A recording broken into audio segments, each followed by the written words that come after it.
National Arokya expo and நம்ம சென்னையில் மணப்பாக்கத்தில் உள்ள Heartfulness Institute, Babuji Memorial Ashram. January 9 to 12. Click the link below and register. Thiruparankundram தீபம் ஏற்றும் விவகாரத்துல இறுதி தீர்ப்பு மதுரை உயர்நீதிமன்ற கிளை கொடுத்திருக்காங்க. இந்த தீர்ப்புல என்னென்ன வார்த்தைகள் நீதிபதி அவர்கள் பதிவு பண்ணிருக்காங்கன்றத கொஞ்சம் சொல்ல முடியுமா?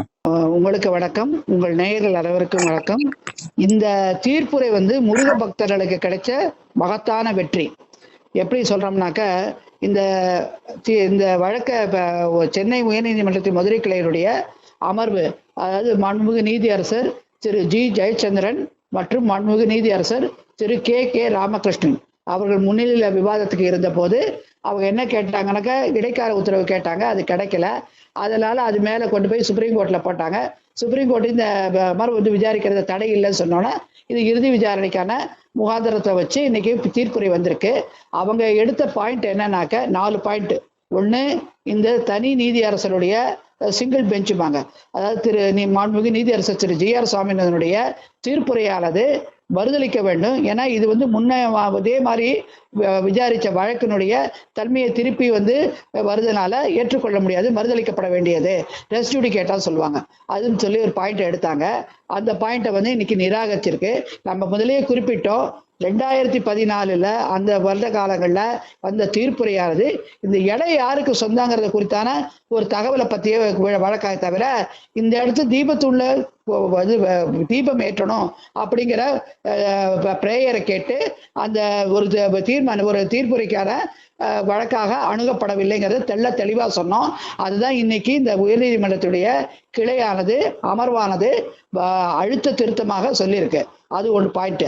அடுத்த பாயிண்ட் பார்த்தீங்கன்னாக்க, இப்போ இதுல இந்த அமர்வு நடக்கும்போது இதுல என்ன பண்றாங்க, தனி அரசருடைய வழக்கு நடக்கும்போது, தனி நீதியரசருடைய வழக்கு நடக்கும்போது இந்த தமிழக அரசினுடைய நிர்வாகிகளோ இல்ல தர்காவினுடைய நிர்வாகிகளோ யாருமே அதுக்கு இந்த கழுத்துன்னு ஆகம விதிகளுக்கு தடை செய்யப்பட்டிருக்கு அப்படிங்கிறதுக்கான முகாந்திரத்தை சொல்றீங்க.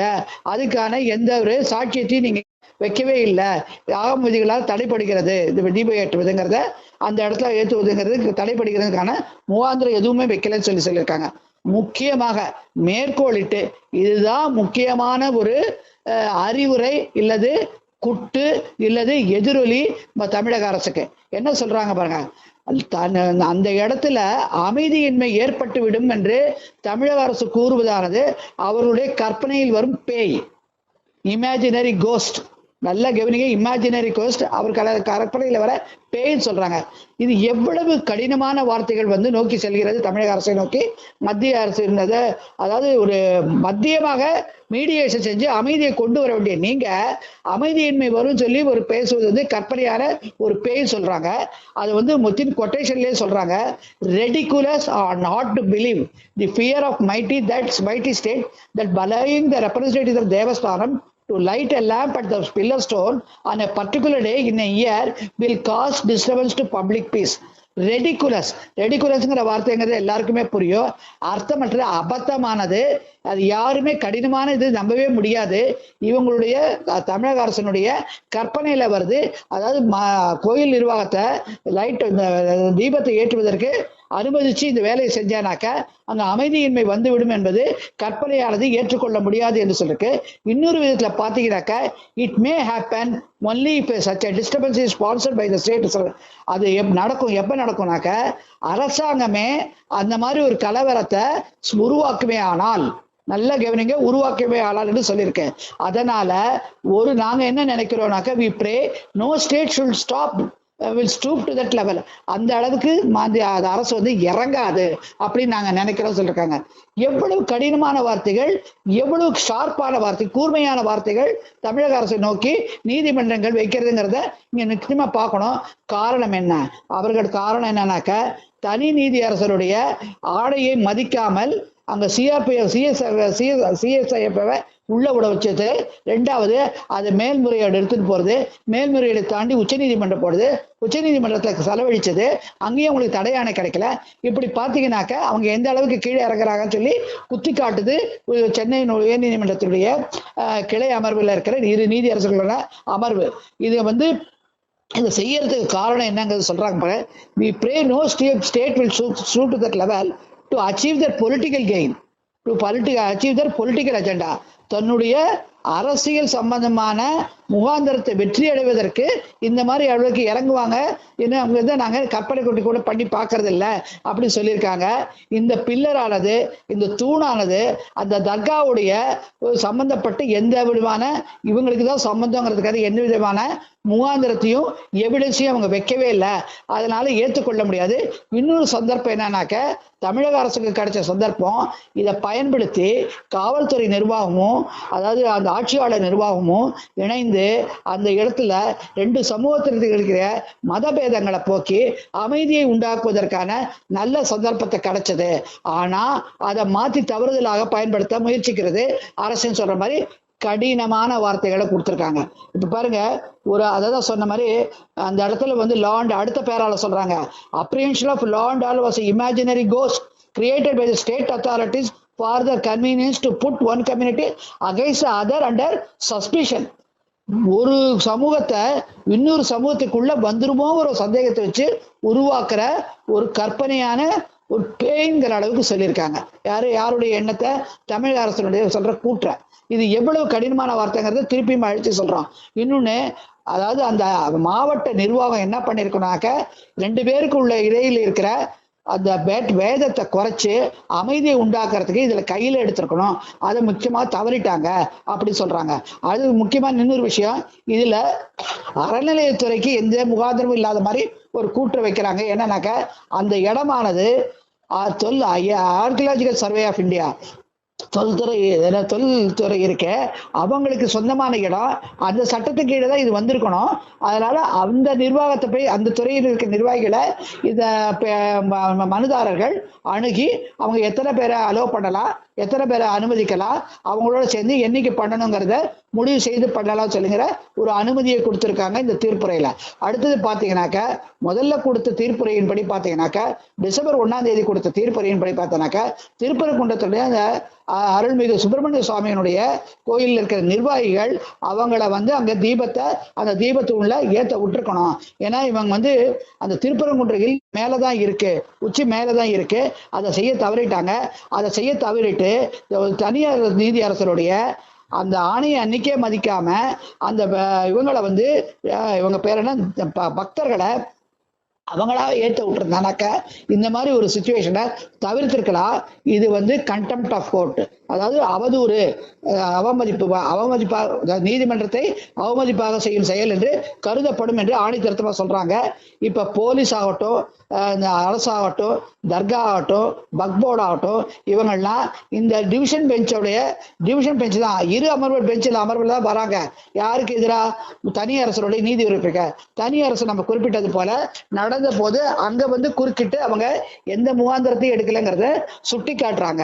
அடுத்தது பாருங்க, இவங்க வந்து இத்தனை நாள் என்ன, அதாவது இதெல்லாம் நடந்திருக்க கூடாது, ஒரு கற்பனையில பேசுறாங்களே தவிர ஆணை திருத்தமாக எந்த முகாந்திரத்தையும் வைக்காம இவங்க என்ன சொல்றது, இது வந்து ஒரு பப்ளிக் லிட்டிகேஷன் கிடையாது, பொதுநல வழக்கு கிடையாது, தனியார் செஞ்சது அப்படிங்கிறதால ஏற்றுக்கொள்ள முடியாது. தனி மனிதர்களுக்கும் தான் வந்து வணங்கும் தெய்வத்தையும் தான் இருக்கும் மதத்தையும் போற்றுவதற்கான உரிமையை இறையாண்மை கொடுத்திருக்கிறதுனால அந்த மாதிரி சொல்ல முடியாது. ஒவ்வொருத்தருடைய உரிமையை பாதுகாக்க வேண்டியது ஒரு அரசனுடைய கடமை, அதற்கு தான் அரசாங்கம் இயங்குகிறது என்று தெள்ள தெளிவாக அடிக்கிறாங்க. அடுத்தது பாத்தீங்கன்னாக்க, இப்ப இந்த கோயில் இருக்காங்க, கோயில் நிர்வாகம், அவங்க வந்து மக்களுடைய உரிமையை பாதுகாக்கிறதுக்காக நாங்க எல்லாம் செய்யறாங்கன்னு சொல்லி முன் வந்து தலால சொல்லியிருக்கணும், அதை தவறிட்டாங்கிறத ஆடி திருத்தமா சொல்றாங்க. இப்ப ஹிந்து ரிலீஜியஸ் டிபார்ட்மெண்ட் இருக்கு இல்லையா, அறநிலையத்துறை, அவங்க வந்து தேவஸ்தானம் வந்து ஒரு முடிவு எடுத்திருக்கணும், இதை வந்து கேட்ட சொல்லியிருக்கணும், அது மாதிரி செய்யறதுக்கு ஒத்துக்கிட்டோம் சொல்லியிருக்கணுமே தவிர இதை தடுக்கிறதுக்கான முகாந்திரத்தை செஞ்சது ஏற்றுக்கொள்ள முடியாது. இன்னொன்னு, சிறுபான்மையருக்கான பல விதமான தொந்தரவுகள் விளைவிக்கும் சொல்லி தர்கா தரப்புல சொல்வதையும் நம்ம ஏற்றுக்கொள்ள முடியாது. ஏன்னா இதெல்லாம் வந்து இந்த நிலம் 1920 படி எங்களுக்கு தான் சொந்தமானது என்பதற்கான நிரூபிக்கிறதுக்கான எந்த முகாந்திரத்தையும் இவங்க வைக்கலைங்கிறத ஆணித்தரமா சொல்றாங்க. இப்படியாக இந்த தூணானது கார்த்திகை தீபத்துல தான் கோயில் விளக்கு ஏற்றப்பட்டிருக்கிறதுக்கு கட்டப்பட்டது என்பது இல்ல அப்படிங்கிறத கூடுதல் ஆணையர் HRNC அதாவது இந்து அறநிலையத்துறை ஸ்தாபிதம் செய்யல அப்படிங்கறத தெள்ள தெளிவாக. ஏன்னா சாதுக்கள் அந்த இடத்துல இருந்திருக்காங்கிறதுக்கான முகாந்திரத்தை அங்க தெள்ள தெளிவாக கண்டுபிடிச்சு அந்த தீர்ப்புரையில வந்திருக்குங்கிறத ஆணித்தரமா சொல்றாங்க. இந்த மாதிரி ஒரு ஜட்ஜு வந்து கற்பனையில செய்யறாருன்னு சொன்னதெல்லாம் மதுரை கலெக்டரோ அந்த போலீஸ் கமிஷனரோ சொன்னதெல்லாம் வந்து என்ன சொல்றதுனாக்க மக்கள் இந்த பக்தர்களுடைய ஒரு கற்பனை சொல்றதெல்லாம் முக்கியமாக நாங்க நிராகரிக்கிறோம் சொல்லி பேசியிருக்காங்க. அதையும் தாண்டி இனிமே இந்த மாதிரி சமாச்சாரத்துல எந்த டிஃபிகல்ட்டியும் இருக்கக்கூடாது, அவங்க கொடுத்த ஆணையை வந்து ஃபாலோ பண்ணணும்னு சொல்லி சொல்றாங்க. இதனுடைய சாராம்சம் என்னன்னாக்க இப்பொழுது தமிழக அரசுக்கு நெருக்கடியான நிலை. ஏன்னா அவதூறு என்று சொன்னதுனால அவதூறு வழக்கில் ஆஜரான வழக்கறிஞர் வாஞ்சிநாதன் வந்து பேசியிருக்காரு, இது செல்லத்தக்க தீர்ப்பு அல்ல அப்படின்ற ஒரு கருத்தை முன் வச்சிருக்காரு. இல்ல ஒரு தீர்ப்பு தாங்க, தீர்ப்பு செல்லுமா செல்லாதாங்கிறத அதுக்கு மேல்முறையா இருக்கிற நீதிமன்றங்கள் தான் வந்து அப்பலட் ஜூரிஸ்டிக்ஷன் மேல் கண்காணிக்கிற நீதிமன்றத்துல போய் அங்கேருந்து முடிவரை வரைக்கும் போது செல்லத்தக்க இல்லைங்கலாம் சொல்ல முடியாது. அதுவே வந்து அவதூறு. தீர்ப்புரையை இந்த மாதிரி சொன்னதே அவதூறு. அவரை வந்து உடனே வந்து நீதிமன்றம் நோட்டீஸ் கொடுத்து அவரை கைது செய்வதற்கான முகாந்திரங்கள் நிறைய இருக்கு. அதையும் தாண்டி அந்த மெட்ராஸ் அட்வொகேட் அசோசியேஷன் இருக்கு இல்லையா, வழக்கறிஞர்கள் சங்கம், அதுக்கு கூட நோட்டீஸ் கொடுத்து அவருடைய சமனை வந்து கேன்சல் செய்வது, சன்னத்து வாங்கியிருக்காங்க இல்லையா, சன்னத்தை வந்து ப்ராக்டிஸ் பண்றதுக்கான ரைட்டு அதையும் கேன்சல் பண்ணுவதற்கான முகாந்திரங்கள் 100% இருக்கு. ஏன்னாக்க ஒருத்தர் தனி மனிதராக செல்லத்தக்க ஒரு கோர்ட்டை வரைச்சா 2 பகுதி இருப்பாங்க. பாதிக்கப்பட்டவர் வெற்றி அடைஞ்சவர், பாதிக்கப்பட்டவர் எப்போதும் இப்படிதான் பேசுவாங்க. அதனால அப்படி லைட்டா எடுத்துன்னு போக முடியாது. ஏன்னா இந்த வாஞ்சிநாதன்கிற வழக்கறிஞர் தொடர்ந்து இப்படியே பேசிட்டு இருக்காரு. அவர் வந்து தனி மனித தாக்குதல் மாதிரி நீதியரசர்களா பேசுறாருங்கிற வன்மையாக பல புகார்கள் போயிருக்கு. அதனால இப்ப இது சொல்றதையும் வந்து நிச்சயமாக கருத்தில் கொள்ளும் நீதிமன்ற அதிகாரிகளும் சரி, அந்த வழக்கறிஞர் சங்கத்தினுடைய உரிமை அந்த நிர்வாகிகள் இருக்காங்களா அவங்களும் பார்ப்பாங்க. அது ஒண்ணு. ரெண்டாவது, நம்ம இப்ப குறிப்பிட்டது போல தமிழக அரசினுடைய காவல்துறையை கையாளுவது யாரு? முதலமைச்சர். அவர் தான் பொறுப்பு அமைச்சராக இருக்காரு.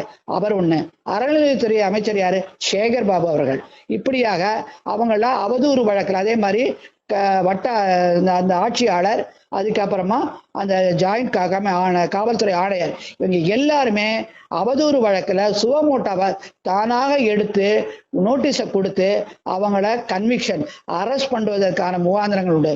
ஒரு அவதூறு வழக்குல 2 வருஷமும் சிறை தண்டனை வரலாம், இல்ல 6 மாசம் வரலாம். நம்ம இப்ப குறிப்பிட்டது போல காவேரி மேலாண்மையுடைய தீர்ப்பை செயல்படுத்த மறுத்த SM கிருஷ்ணாவுடைய ஜட்ஜ்மெண்ட் இந்த இடத்துல டைரக்டா அப்ளை ஆகும். ஏன்னாக்க அவர் மறுத்ததுனால உச்ச நீதிமன்றம் சொல்லி இப்ப நாங்க உங்களை கைது செய்யறோம், நீங்க எங்க ஆணையை மதிக்கலைனாக்க நீங்க வந்து ஒரு நீதிமன்றங்களை அவர் தனி மனிதர்கள் கொடுக்குற தீர்ப்பா பார்க்க, நீதிமன்ற தீர்ப்பா பார்க்கல. நீங்க இப்ப திறந்து விட சொல்லி ஆர்டர் கொடுங்க. அங்க பண்ணலைனாக்க அந்த விவசாயிகள் குதிக்கிறாங்கன்னா நாங்க பாக்குறோம், நீங்க இங்கேயே இருங்கன்னு சொன்னாங்க. அப்போ உடனே இந்த வழக்குல இப்போ மதுரை உயர் நீதிமன்ற கிளை வந்து கொடுத்தது நிரந்தரமான தீர்ப்பா நம்ம எடுத்துக்கணுமா? எனக்கு ஏன் கேட்கறேனாக்க, இந்த வருஷம் தீபம் ஏற்றதுக்கான அனுமதி இல்லைன்ற மாதிரி தான் சொல்லியிருக்காங்க. அடுத்த வருஷம் தான் நம்ம தீபம் ஏற்ற முடியும்.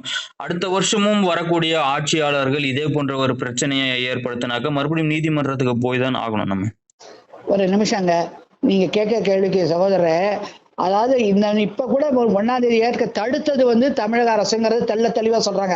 அப்ப நீதிமன்றத்தை அவமதிக்கிறதுக்கு முதல்ல அவதூறு வழக்குல அவங்க உள்ள போகணுங்க. இப்ப இன்னைக்கு வந்து ஒரு இப்ப சமீப காலத்து உச்ச நீதிமன்றம் சொன்னது, அவதூறு வழக்குகளை அவமதிப்பவர்களை கைது செய்வதுதான் நீதிமன்றத்தினுடைய குறிக்கோள் கிடையாது. ஆனா அவங்களுக்கு ஒரு த்ரெட்டு, ஒரு பயம் இருக்கணும், நீதிமன்றத்தை மதிக்கணும்னு, அதை தான் அங்க வலியுறுத்துறோம் சொன்னாங்க. அந்த மாதிரி இன்னைக்கு கைது செஞ்சுட்டாங்கனாக்க தமிழக அரசினுடைய நிலைமை என்ன? பதில் சொல்லுங்க. ஏன்னா இன்னைக்கு ஸ்டே கிடையாது. அவங்க ஆர்டர் காப்பியை வாங்கி உடனே உச்ச நீதிமன்றத்துல போய் தாக்கல் செய்து அந்த SR நம்பரை கொடுத்துட்டாங்கனாக்க அவங்களுக்கு சேஃப். இன்னி வரைக்கும் இந்த நீதிமன்ற தீர்ப்புரை வந்துருச்சு, ஆன்லைன்ல இருக்கு. இன்னைக்கு உடனே போய் உச்ச நீதிமன்றம் ஏற்கனவே இந்த இரு அமர்வருடைய கேட்கக்கூடாது, அந்த வழக்கு தொடரக்கூடாது தடை கேட்டாங்க, முடியாதுன்னு நினைச்சு. அப்படி இருக்கும்போது இப்ப இவங்க போய் முழு தீர்ப்புரைக்கு எதிராக போய் உடனே எடுக்கலைனாக்க இன்னைக்கு கூட அரை மணி நேரத்துல கூட அவங்களை தண்டிக்கணும்னு நினைச்சானாக்கா சென்னை உயர்நீதிமன்றம் மதுரை கிளையானது உடனே அவங்களுக்கு சுவமோட்டாவா அந்த கண்டெம்ட் கேஸும் பெண்டிங்ல இருக்கு. உடனே நோட்டீஸ் கொடுத்து அவங்கள வந்து அப்பியர் ஆக சொல்லி நீங்க உள்ள போயிட்டு வாங்க அவமதிச்சிங்க சொல்றதுக்கு ஒரு நிமிஷம் ஆகாது. ஏன்னா இதுதான் இன்னைக்கு தாற்பரிமாணம் இல்லை. அடுத்த வருஷம் ஏற்றும் போது அவங்க இதை சிந்தனையில கொள்ளுவாங்க. இவங்களே தொடர்றாங்களோ இல்ல புது அரசு வருதோ யாரா இருந்தாலும் இது நீதிமன்றங்கிறது ஒண்ணுதான். ஆட்சியாளர்கள் நீங்க ஒருத்தங்க இருப்பாங்க நாளைக்கு இருப்பாங்க, அதை பத்தி கவலை கிடையாது அவங்களை பொறுத்த வரைக்கும். யாரா இருந்தாலும் தீர்ப்புரையை மதிச்சே ஆகணும். மதிக்கலைனாக்க தனி மனிதர்களுக்கு என்ன ஆணை வருதோ அதே தான் ஆட்சியாளர்களுக்கு வரும். அதான் நிரந்தரமான பொது உரிமை சட்டம். அதனால இன்னைக்கு நெருக்கடிக்கு தள்ளப்பட்டிருக்கு தமிழக அரசு. இன்னும் முக்கியமா சொல்றாங்க, கற்பனையில உதிக்கிற பேய்ன்னு சொல்லியிருக்காங்க. இதை விட என்ன ஒரு நீங்களே வந்து சமூக மனநலத்தை கெடுக்கிறதுக்கோ லா அண்ட் ஆர்டர் சிச்சுவேஷனை கெடுக்கிறதுக்கு பாக்குறீங்களான்னு சொல்லி ஒரு கேள்வி எழுப்பியிருக்காங்க. இதோட இதுக்கு மேல அவங்க வந்து சேலஞ்ச் பண்ணி போறாங்கனாக்க இது எங்களோட பொறுத்த வரைக்கும் நல்ல ஒரு எண்ணத்தோட சொல்றோம். இதுக்கு மேல 40 லட்சம் 50 லட்சம் செலவழிச்சு உச்ச நீதிமன்றம் போகாம இதை வந்து உடனே அறிவுறுத்தி அதுக்கான முகாந்திரத்தை இவங்க கையில இல்ல, இப்ப தொல்துறை ஆராய்ச்சி கையில போயிடுச்சு. அது மத்திய அரசு கீழே இயங்குற துறை. அதனால இவங்களுக்கு இங்க முகாந்திரம் கிடையாது. இவங்க அதுக்கு போலீஸ் மட்டும்தான் பாதுகாப்பு கொடுக்கணும், இதை செய்யணும். அதனால செய்வாங்க நம்புறோம். செய்யலைனாக்க அதனுடைய தாக்குதலை பார்ப்பாங்க கையில. ஓகே மேடம், நன்றி. நன்றி, வணக்கம்.